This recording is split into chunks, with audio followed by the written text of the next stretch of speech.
ভাই আজকাল ওয়্যারলেস মাইক্রোফোনের কিন্তু ব্যাপক চাহিদা হবে নাই বা কেন বলেন, মানে ঘরে ঘরে কন্টেন্ট ক্রিয়েটর ভাই, এবং আমরা দেখতে পাচ্ছি যে মানে কি বলবো গণহারে মানুষ ওয়্যারলেস মাইক্রোফোন কিনতেছে। আমাদের কাছে প্রচুর রিকোয়েস্ট আসে যে ভাই কম দামে ভালো মাইক্রোফোন কোনটা। মার্কেটে এখন ওয়্যারলেস মাইক্রোফোনের মধ্যে মার্কেট লিড করতেছে DJI, এরপরে রোডও আমাদের কাছে আছে, এবং রিসেন্টলি আমরা এই যে হলিল্যান্ড ইউজ করতেছি। এগুলোর অনেক ঝামেলা আছে যদিও, তারপরেও একটু কোয়ালিটি ভালো। এখন কম দামি যে মাইক্রোফোনগুলো মার্কেটে পাওয়া যায়, হ্যাঁ, তার মধ্যে মেইন যে ঝামেলাটা সেটা হচ্ছে যে কোয়ালিটিতে এত বেশি কম্প্রোমাইজ করে ফেলে যেটা আসলে মানে ইউজেবল না, বিশেষ করে আমাদের মতো ইনডোরে আমরা যারা কাজ করি, প্রফেশনাল সাউন্ড কোয়ালিটি চাই তাদের জন্য।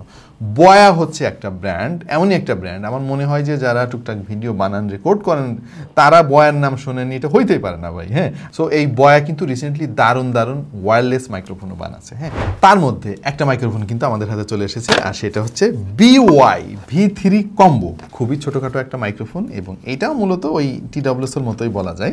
এর মধ্যে রিসিভার আছে, ট্রান্সমিটার আছে, সব কিছু আছে। তবে এই জিনিসটা শুধুমাত্র স্মার্টফোনের জন্য, হোক সেটা আইফোন অথবা অ্যান্ড্রয়েড। ক্যামেরাতে এটা ব্যবহার করা যাবে না।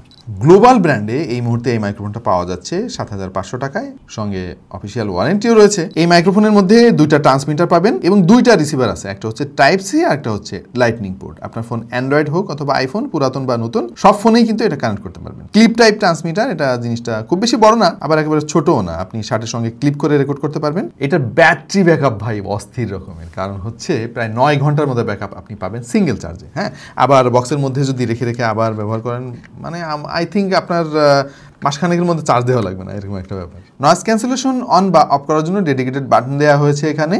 Type-C পোর্ট রয়েছে সরাসরি এগুলোকে চার্জ দেওয়ার জন্য, এবং মাইক্রোফোনের সঙ্গে উইন্ড ফিল্টারও আছে। তো চলেন ইনডোর সাউন্ড কোয়ালিটি একটু শোনাই আপনাদেরকে। আমরা নর্মালি হলিল্যান্ডের এই মাইক্রোফোনটা দিয়ে রেকর্ড করি, যেটা এই মুহূর্তে আপনারা শুনতে পাচ্ছেন, এবং এই মুহূর্তে আপনারা বয়া V3 কম্বো এই মাইক্রোফোনের আওয়াজ শুনতে পাচ্ছেন ইনডোর কন্ডিশনে। কেমন লাগলো একটু জানাবেন আমাদের কমেন্ট সেকশন।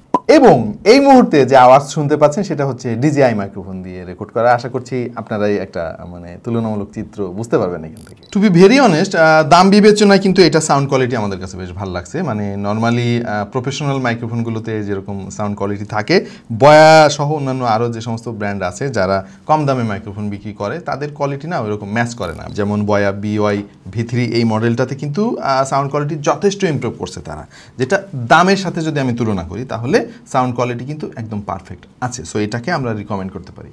আপনারা কি চান এটার কোনো ফুল রিভিউ নিয়ে আমরা চলে আসি, যেখানে আমরা আউটডোর ইনডোর বিভিন্ন কন্ডিশনে অন্যান্য মাইক্রোফোনের সঙ্গে কম্পেয়ার করব? যদি চান, যদি আগ্রহ থাকে তাহলে কমেন্ট করেন, আমরা চেষ্টা করবো এটার ফুল রিভিউ নিয়ে হাজির হওয়ার জন্য। আর যারা এই মাইক্রোফোনটা কিনতে চান তারা গ্লোবাল ব্র্যান্ড এর ওয়েবসাইট থেকে ঘুরে আসতে পারেন, আমি ডিসক্রিপশনে লিঙ্ক দেওয়ার চেষ্টা করবো।